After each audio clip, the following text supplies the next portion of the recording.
Televisa presenta.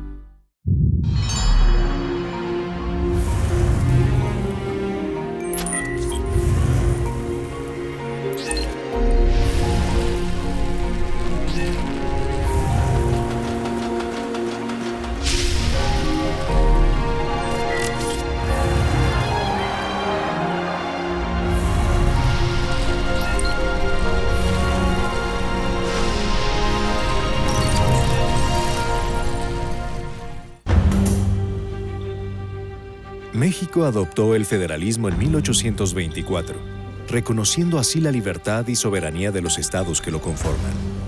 Con todo, el avance no fue definitivo.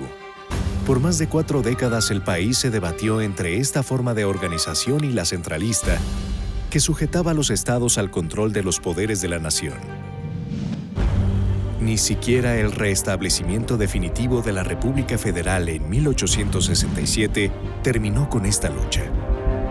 Durante largos periodos, los estados vieron disminuida su libertad por la acción de los gobiernos federales.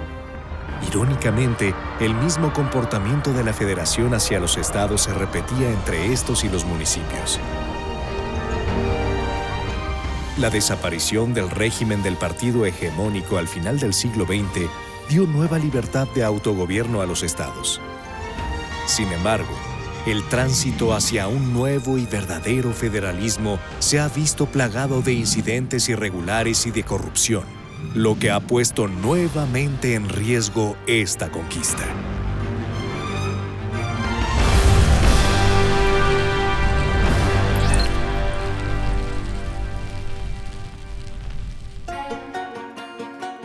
Nuestro país se define como una república federal, producto de un pacto entre las 32 entidades que la conforman.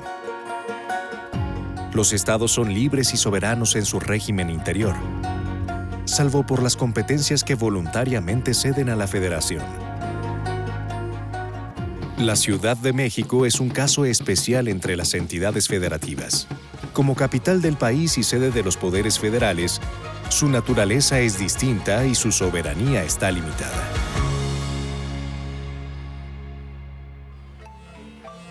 Los estados de la Federación Mexicana tienen, como base de su división territorial y de su organización política y administrativa, al municipio libre. No se trata solo de una forma en que los estados rigen su territorio, sino de un tercer nivel de gobierno con capacidad de elegir a sus autoridades, administrar su propia hacienda, efectuar labores de vigilancia y expedir bandos, reglamentos y circulares, entre otras facultades.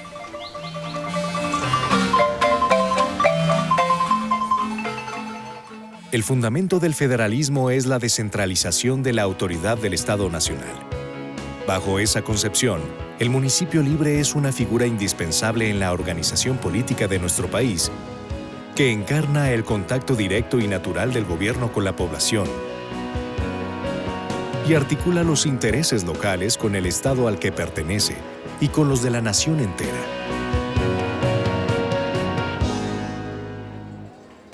En tiempos autoritarios, la anulación de los niveles de gobierno inferiores al nacional ha llevado a una lamentable concentración del poder, a la ignorancia de las necesidades locales, al abandono de la infraestructura y al trato hacia las entidades federales como si se tratara de provincias sometidas a los dictados del centro.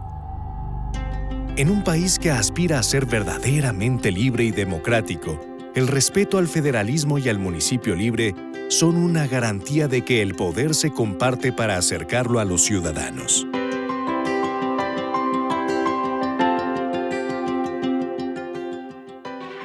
En marzo de 1823, una vez derrocado el emperador Agustín de Iturbide, el Congreso se restableció en la Ciudad de México para continuar con el proceso legislativo que el monarca había interrumpido. En los meses siguientes sucedió algo extraordinario. Las provincias que conformaban el país mantuvieron gobiernos autónomos que solo obedecieron los decretos del gobierno central por libre consentimiento. En aquella situación de virtual independencia de las entidades, que fácilmente podía derivar hacia la anarquía o hacia el desmembramiento del país, la Diputación Provincial de Jalisco consultó con todas las cabeceras de su jurisdicción y en mayo publicó su Voto General de los Pueblos de la Provincia Libre de Jalisco, en la que se manifestaba por la adopción de la República Federal. Un mes más tarde, los diputados establecieron un plan de gobierno provisional para el nuevo estado. El estado de Jalisco es libre, independiente y soberano de sí mismo, y no reconocerá otras relaciones con los demás estados o provincias que las de la fraternidad y confederación.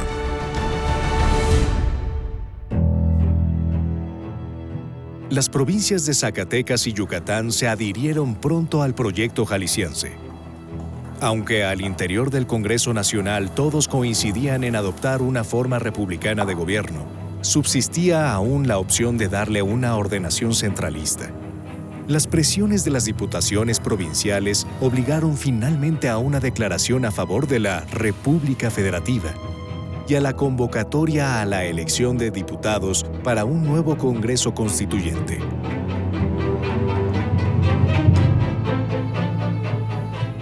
El conflicto quedó así temporalmente concluido. El nuevo Congreso se instaló a principios de noviembre de 1823. Sin embargo, la disputa reviviría en las sesiones de aquella asamblea y pondría frente a dos grandes figuras de nuestra historia, Miguel Ramos Arizpe y Fray Servando Teresa de Mier.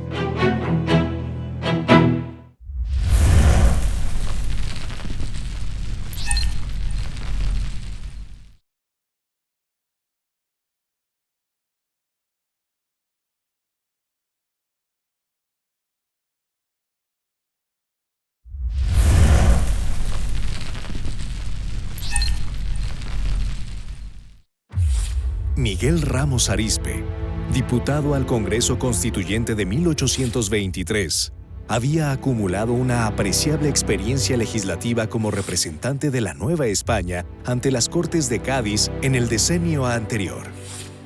Tan significativo como ello era su procedencia, Ramos Arizpe había nacido en Coahuila en las remotas provincias internas del virreinato. Allí había padecido en carne propia los problemas de una tierra sujeta a un gobierno centralista y remoto. Los vicios del sistema de gobierno de las provincias internas del Oriente consisten principalmente en no tener en su interior un gobierno superior y común, pues los jefes superiores y las reales audiencias residen fuera a mucha distancia. Allí mira vuestra merced un territorio que se extiende interiormente por más de 500 leguas, distante de las residencias de los jefes y reales audiencias casi 700. La descentralización del poder resultaba para él la solución a muchos de los males de México. Consideraba además que el centralismo estaba vinculado con la opresión, el despotismo y la arbitrariedad, pues se aproximaba a la forma de gobierno anterior a la independencia.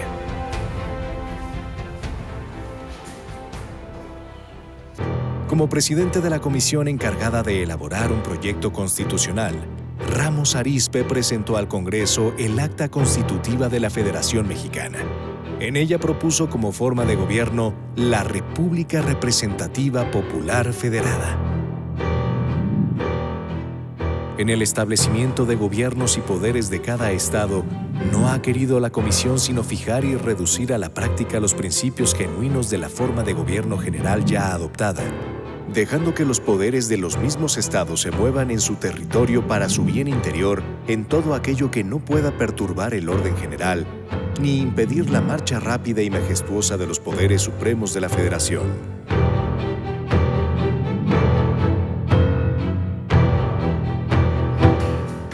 La propuesta federalista, sin embargo, encontró oposición en el Congreso. Entre los diputados que se inclinaban por el centralismo figuraba Fray Servando Teresa de Mier, quien pensaba que la poca instrucción de los ciudadanos mexicanos y las amenazas sobre el territorio nacional hacían inviable una federación como la estadounidense. Ellos, los Estados Unidos, ya eran estados soberanos e independientes unos de otros y se federaron para unirse contra la opresión de Inglaterra. Federarnos nosotros estando unidos es dividirnos y atraernos los males que ellos procuraron remediar con esa federación. Ellos habían vivido bajo una constitución que, con solo suprimir el nombre de rey, es la de una república. La naturaleza misma, por así decirlo, nos ha centralizado. El padre Mier afirmaba, además, que no todas las provincias tenían los elementos necesarios para erigirlas en estados. Por ello, no debía concedérseles su soberanía, sino que la alcanzarían por sí mismas con el tiempo. Para él, solo se podía llegar a una federación a través de la evolución natural del país, pasando por etapas intermedias. Llegar de pronto al federalismo le parecía un absurdo que llevaría a México a la división, el desorden y la ruina. La discusión derivó naturalmente hacia la interpretación de los deseos de los ciudadanos. Mier puso en duda que los mexicanos se inclinaran unánimemente por la federación. Pero en todo caso rechazó que el papel de los diputados fuera el de simples voceros de la voluntad popular. Su obligación, señalaba, era la de guiar a los ciudadanos que los habían elegido y hasta contrariarlos para servirlos mejor. A pesar del tono de las discusiones y de la elocuencia de Fray Servando, el proyecto presentado por Ramos Arizpe fue aprobado sin modificaciones. La razón profunda de ello estaba en que los estados practicaban, ya en los hechos, un cierto federalismo, y las leyes aprobadas por sus representantes solo vinieron a reconocer la realidad de esa situación. La Constitución promulgada en 1824 estableció así que la nación mexicana adoptaba para su gobierno la forma federal, con 19 estados integrantes de la federación. Con todo, faltaba en esta estructura un elemento que la ley suprema ni siquiera llegaba a mencionar. Estaba ausente el municipio.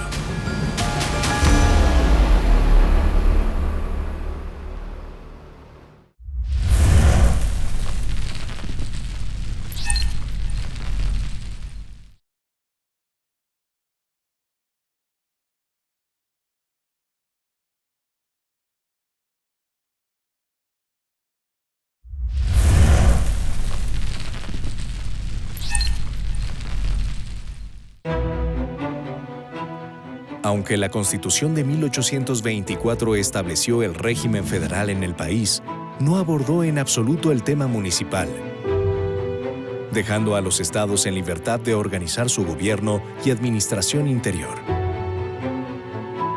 Así, cada estado, al promulgar su propia constitución y las leyes derivadas, se encargó de definir su división territorial interna, así como los atributos y facultades que dentro de su jurisdicción tendrían los municipios.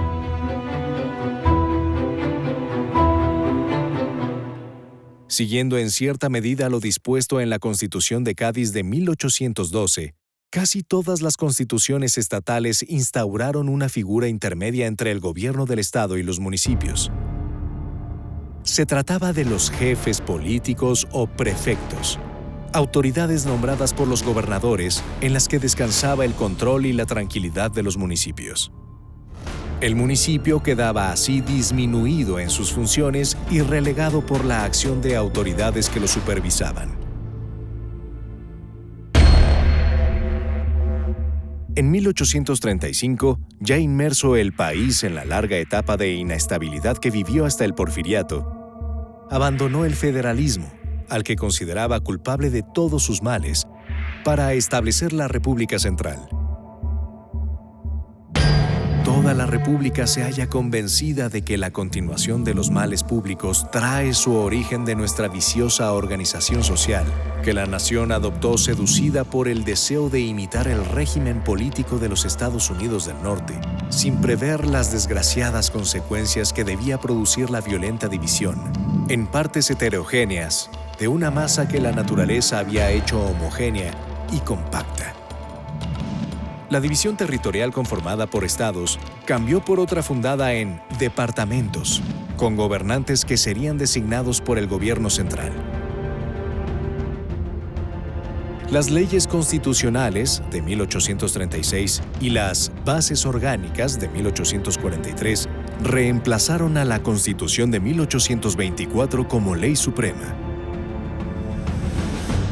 Estos dos ordenamientos establecieron, por primera vez, las normas generales relativas a la organización y funcionamiento de los ayuntamientos municipales.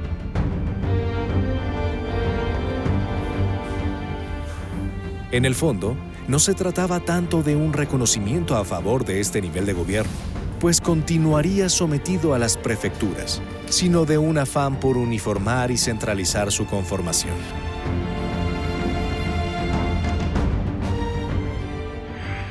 Aunque los defensores del centralismo argumentaban que el federalismo había fomentado las divisiones en el país, adoptar el centralismo causó un efecto centrífugo todavía mayor. En 1836, Texas declaró su independencia. En 1840, un grupo rebelde de Coahuila, Nuevo León y Tamaulipas intentó fundar la República Independiente de Río Grande. Ese mismo año, el Congreso de Yucatán decretó que ese estado se separaría del país mientras no se restaurara la federación. La Revolución de Ayutla barrió en 1855 con el último gobierno centralista encabezado por Antonio López de Santa Anna. De acuerdo con la ideología de sus caudillos, se convocó a un Congreso Constituyente para crear una nueva legislación de carácter federal y liberal. La Constitución resultante, la de 1857, devolvió la soberanía a los estados, aunque hizo desaparecer el Senado, que constituía la representación territorial de las entidades en el poder legislativo. Pero en la cuestión municipal, la nueva ley suprema solo señaló generalidades. Esto fue así a pesar de la presencia de constituyentes notables como José María del Castillo Velasco, quien defendió el reconocimiento legal al municipio libre. La base más sólida de la democracia, el más robusto fundamento de la libertad de los pueblos, la expresión más clara y definida de la soberanía, se encuentra en la municipalidad.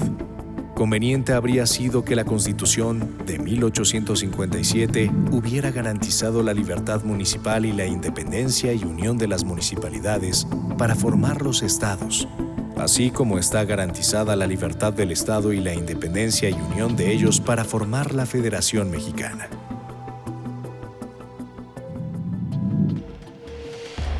A pesar del gran avance que representó para el país, el régimen liberal no dio suficiente importancia al nivel de gobierno municipal. De hecho, la Ley de Desamortización de las Tierras Comunales, promulgada por el mismo régimen en 1856, significó un golpe más para el territorio, la autonomía, los recursos e incluso la identidad de los municipios al obligarlos a privatizar los bienes comunales que hasta entonces administraban.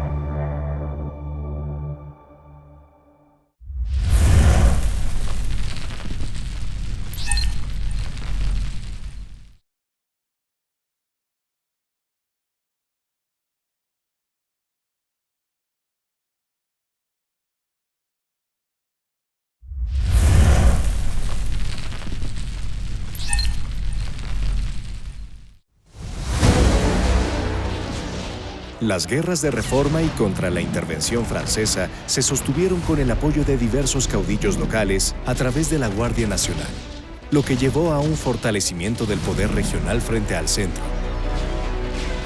A partir de 1867, tras el triunfo de la República, el gobierno de Benito Juárez procuró disminuir el riesgo que entrañaban estas milicias lugareñas y regionales al licenciarlas oficialmente, al ordenar que se desintegraran, lo que no fue obedecido siempre, ni mucho menos. El peligro era tan real que fue gracias al apoyo de esas fuerzas locales como Porfirio Díaz se hizo violentamente de la presidencia en 1876. Díaz, lejos todavía del poder efectivo que llegaría a alcanzar, se vio obligado a pactar con los hombres de poder de los estados para robustecer el gobierno federal, que había quedado muy débil bajo la presidencia de Sebastián Lerdo de Tejada. Comenzó así una primera etapa en el largo gobierno de Porfirio Díaz, en que los estados instauraron con el presidente un federalismo de compromiso que permitió su coexistencia pacífica. En él, los poderes locales tenían bien representados sus intereses de grupos poderosos en el Congreso, que se elegía de manera indirecta con candidatos respaldados por los gobernadores. El gobierno federal, por su parte, apoyó militarmente a las autoridades estatales para terminar con las rebeliones y logró con ello apuntalar su poder. En una segunda etapa del porfiriato, la presidencia consiguió un mayor control sobre los estados. Lo hizo, por ejemplo, prohibiendo a las entidades federativas contratar préstamos con el exterior, de modo que el gobierno federal se constituía en garante absoluto de la deuda externa. Con ello, los gobernantes estatales tenían que aceptar su intermediación para emprender sus mayores proyectos.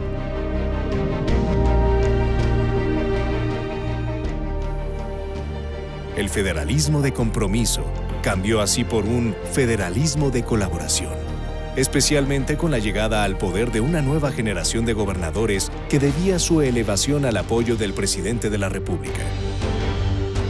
El historiador Daniel Cosío Villegas llamó los porfiritos a este grupo de gobernantes apegados a las políticas de Díaz, pues reproducían el estilo de gobierno del dictador y hasta sus intenciones de permanencia en el puesto. Uno de los más famosos porfiritos fue el gobernador indígena de Tlaxcala, Próspero Caguanzi, quien permaneció en el cargo por más de 24 años. Esta manifestación a favor de la reelección me es particularmente simpática por los lazos que me unen al señor gobernador Caguanzi, mi compañero de armas desde la lucha contra la intervención y uno de los más antiguos colaboradores de la política actual. Y debo manifestar que mientras la voluntad de la mayoría del pueblo tlaxcalteca no se oponga a la reelección del candidato, estaré con ellos en sus propósitos. Por otra parte, bajo la presidencia de Porfirio Díaz, aumentó el poder de los jefes políticos. En sus manos estaba la conservación del orden, la vigilancia de la hacienda pública, la imposición de multas y la expedición de órdenes de cateo. Tenían además la obligación de proporcionar un número determinado de hombres para el servicio de las armas, los que eran reclutados habitualmente por el abusivo método de la leva, que era propiamente un secuestro de hombres pobres a favor del ejército. La excesiva concentración de poder de los jefes políticos vulneraba los derechos del ciudadano, la autonomía de los estados y la libertad de los ayuntamientos.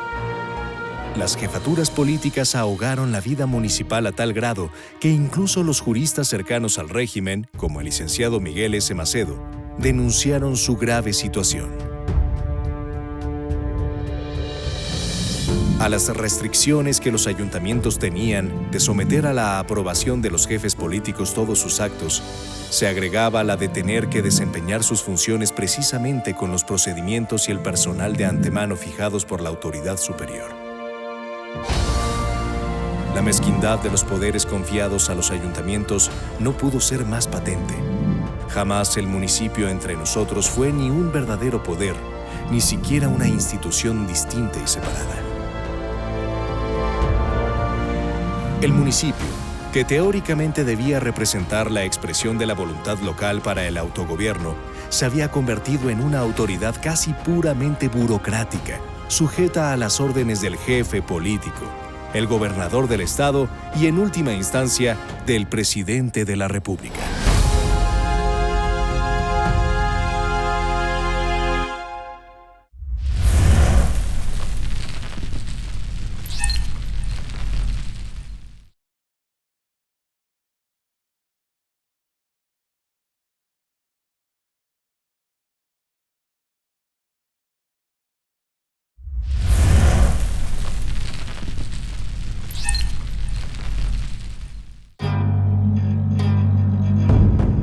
Al iniciarse el siglo XX y con cerca de 3 décadas en la presidencia, Porfirio Díaz era dueño de un poder casi absoluto, al que se habían rendido los poderes de la Federación y los gobiernos estatales.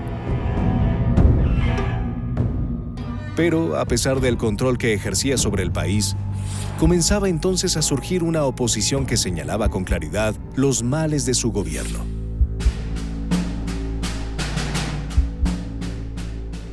Especialmente la sujeción de todo el aparato gubernamental a la voluntad de un solo hombre. Aparentemente hay elecciones. Las cámaras están compuestas de representantes del pueblo. Los estados conservan su soberanía y los municipios su independencia, siendo que en realidad solo existe el poder absoluto de un hombre gobernando sin más leyes que la voluntad.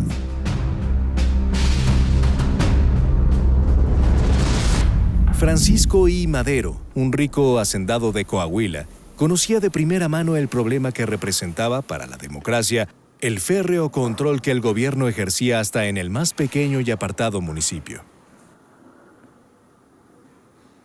La organización de un partido político para oponerse al régimen partió por ello de lo local, extendiéndose hasta fundar cientos de clubes en todo el país que rechazaban una nueva reelección de Díaz. En las elecciones de 1910, sin embargo, Porfirio Díaz volvió a reelegirse. Madero denunció el fraude y publicó el Plan de San Luis, que convocaba al pueblo a una revolución. El plan contemplaba asimismo la restitución de la soberanía de los estados y la libertad de los ayuntamientos, que para Madero solo existían escritos en nuestra Carta Magna y no en la realidad.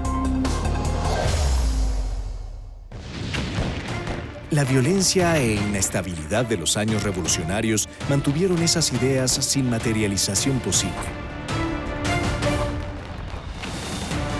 Sin embargo, la propia revolución tuvo el efecto de dispersar el poder central y revivir el caudillismo ligado al territorio. Sería precisamente en los territorios villistas y zapatista donde se ensayaría una especie de autogobierno que, sin embargo, fue de corta duración y estuvo sujeto militarmente a los jefes de la insurrección. Con todo, los caudillos conocían la importancia de los gobiernos locales para la democracia. La libertad municipal es la primera y más importante de las instituciones democráticas, toda vez que nada hay más natural y respetable que el derecho que tienen los vecinos de un centro cualquiera de población para arreglar por sí mismos los asuntos de la vida común y para resolver lo que mejor convenga a los intereses y necesidades de la localidad.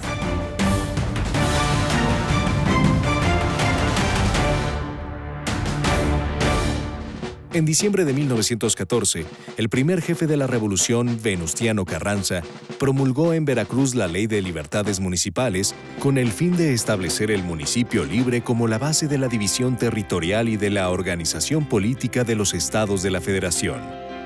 El documento insistía en la importancia de ese nivel de gobierno para la politización de los ciudadanos. El ejercicio de las libertades municipales educa directamente al pueblo para todas las otras funciones democráticas.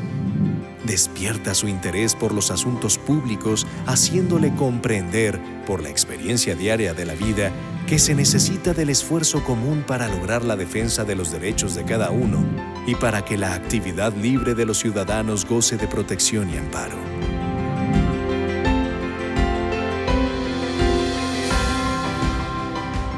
Esta ley, que daba a los municipios el control de su hacienda y eliminaba cualquier autoridad intermedia entre los ayuntamientos y las gubernaturas, serviría como base para la redacción del artículo 115 constitucional en 1917, cuando el Congreso se reunió en Querétaro para elaborar una nueva ley fundamental.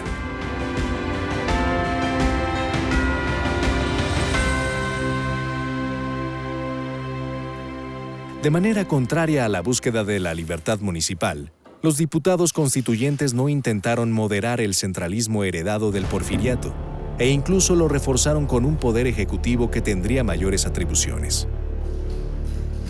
Entre estas, la de disponer de la mayoría de los recursos y bienes públicos de forma prácticamente ilimitada. Un nuevo sistema de elecciones directas en que cada voto ciudadano contaba para la elección presidencial disminuyó además la influencia de los estados en el Congreso Federal pues hasta entonces eran sus diputados quienes votaban para elegir al titular del Ejecutivo.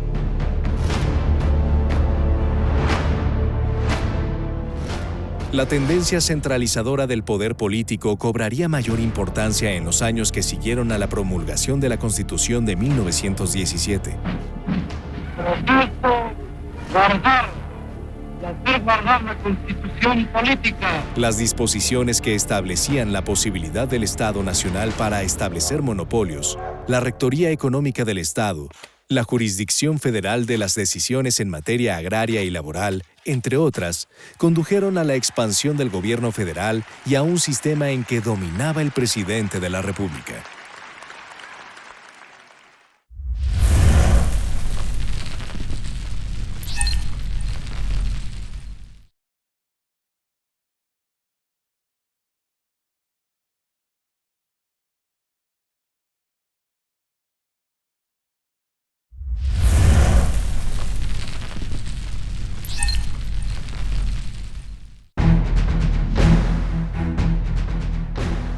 La fundación del Partido Nacional Revolucionario en 1929 fue el inicio de la construcción del sistema político que dominó en México a lo largo del siglo XX. Basado en la hegemonía del partido oficial, la ausencia de democracia efectiva, una anulación práctica del federalismo, el poder casi absoluto del presidente de la República y con el único límite de la no reelección, el sistema entró en su apogeo hacia 1940. El presidente es el jefe del Estado, de la ciudad-estado y de los 31 estados, del poder legislativo, ejecutivo y judicial, de las guardias presidenciales, el ejército, la fuerza aérea, la marina y los cuerpos de policía, del partido oficial, los altoparlantes, la televisión, de las vías y los medios de información y transporte, de la moneda, el presupuesto, los créditos, los salarios y los precios, de las tierras, las aguas, los cielos y el subsuelo, del petróleo, la electricidad.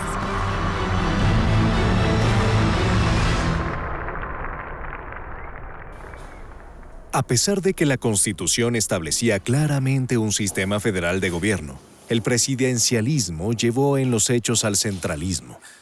La dependencia y subordinación de los estados y municipios al mandato del centro fue total.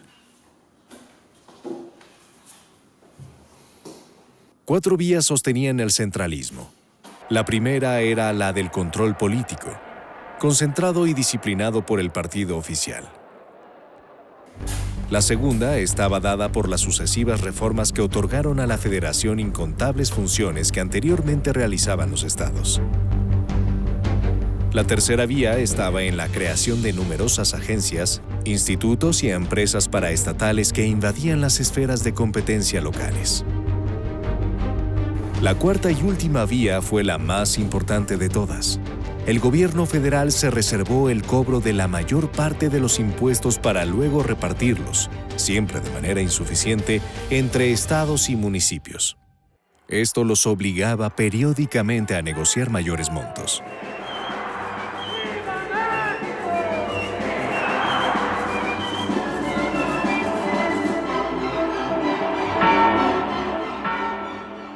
Hacia 1994, el 85% de los impuestos en México se controlaban desde la Federación, mientras que solo el 12% llegaba directamente a las arcas estatales y un 3% a las municipales.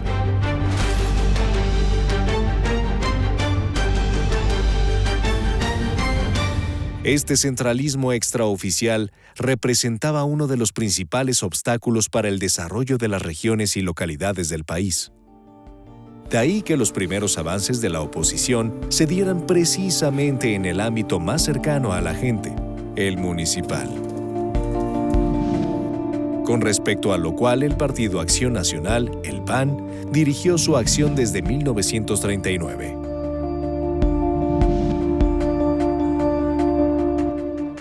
Más allá de las previsibles diferencias partidistas, los municipios regidos por la oposición representaban, para los gobernadores, una amenaza para el control que ejercían sobre ese nivel de gobierno. Por ello procuraban, como mínimo, aislarlos y desentenderse de sus necesidades. Otras personas que las han identificado que trabajan por el Partido Acción Nacional, les han quemado su casa, les rompen los vidrios y reciben agresiones físicas. En 1983, cuando el PAN ganó la alcaldía de Ciudad Juárez, Chihuahua, las autoridades estatales mantuvieron al municipio en acoso continuo. Un grupo de choque respaldado por el gobierno estatal, el Comité de Defensa Popular, invadió terrenos de propiedad municipal y asesinó a un policía desarmado. El alcalde, Luis H. Álvarez, intentó comunicarse 11 veces con el gobernador para tratar este asunto, y su llamada nunca fue atendida. El gobierno del estado, asimismo, se apropió de los servicios de agua potable, alcantarillado, tránsito, asentamientos humanos y catastro de Ciudad Juárez. Aquel mismo año, en San Luis Potosí, el gobernador Carlos Jongitud retuvo 26 millones de pesos en participaciones mensuales al ayuntamiento de oposición que gobernaba la capital, encabezado por el doctor Salvador Nava.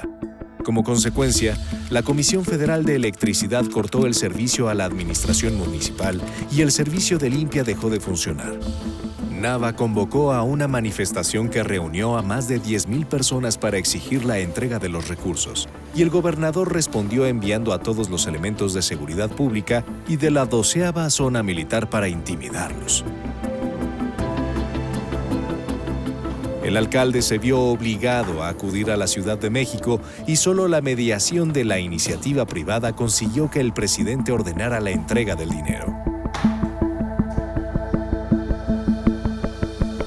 En el proceso de democratización, como en otros momentos de la historia mexicana, el impulso al cambio partió de lo local y alejado del centro, conquistando ayuntamientos, diputaciones estatales y federales, y finalmente gobernaturas. La oposición dio una composición políticamente diversa al mapa de la República y logró finalmente romper una de las vías del centralismo. Yo asumo mi compromiso con la historia. Guanajuato necesita tu compromiso. Que nuestro espíritu de servicio sea inquebrantable.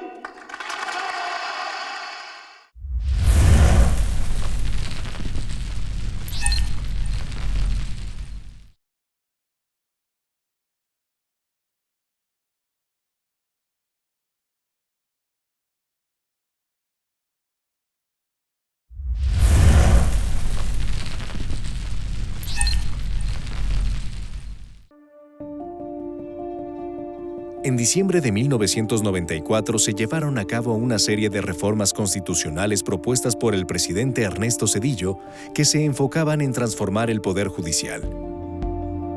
Entre ellas estuvo la que permitió a los municipios participar en controversias constitucionales, una posibilidad que anteriormente les había sido negada reiteradamente por la Suprema Corte de Justicia de la Nación.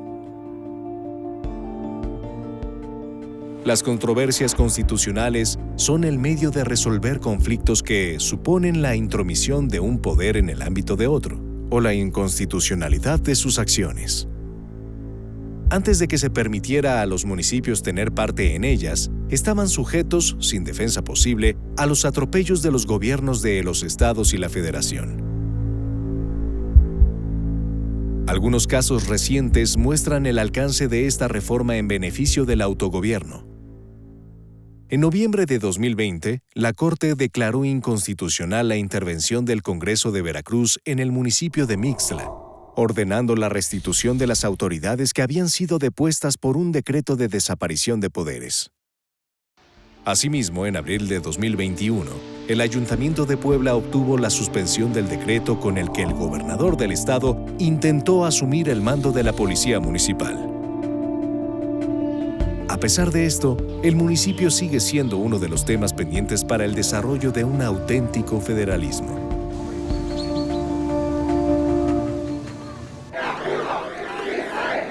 La transición del año 2000 en la presidencia de la República propició, en el ámbito federal, una dispersión del poder que fortaleció a los gobernadores y a las clases políticas locales, independientemente de su partido político. Protesto guardar y hacer guardar la Constitución política la situación se volvió disfuncional, pues llevó a la descoordinación entre ámbitos de gobierno, a la desarticulación de las políticas intergubernamentales y, sobre todo, a vacíos en la rendición de cuentas que prohijaron la corrupción. Aunque estos desarreglos se deben sobre todo a que las entidades no habían convivido antes bajo un federalismo real, es evidente también la necesidad de nuevas reglas entre los estados y la federación. Sin embargo, la respuesta de los sucesivos gobiernos federales a estos problemas, desde la presidencia de Vicente Fox hasta nuestros días, ha sido nuevamente centralizadora. Muy recientemente, la creación de la figura de los llamados superdelegados, como intermediarios entre las secretarías de Estado y las entidades federativas, ha sido criticada como una nueva medida centralista que vulnera el Pacto Federal. Incluso se los ha considerado como una versión posmoderna de los jefes políticos porfiristas. El federalismo responde a la realidad de un país políticamente diverso, con un gran territorio y una abundante población. Su fortalecimiento pasa indudablemente por la devolución de facultades y competencias a los estados y municipios, que hasta ahora están en manos de una federación que no ha abandonado todavía su ímpetu centralizador. Ciertamente el federalismo produce siempre tensiones. Es lo normal en un sistema en que cada ciudadano se halla sujeto al ámbito de 3 distintos niveles de gobierno: federación, estado y municipio, con diferente grado de cercanía a su vida cotidiana. La alternativa a ello supone, para algunos, la concentración de poder en menos individuos y a veces en uno solo. Pero eso, el centralismo, resulta no solo un retroceso político, sino sobre todo un retroceso de la libertad.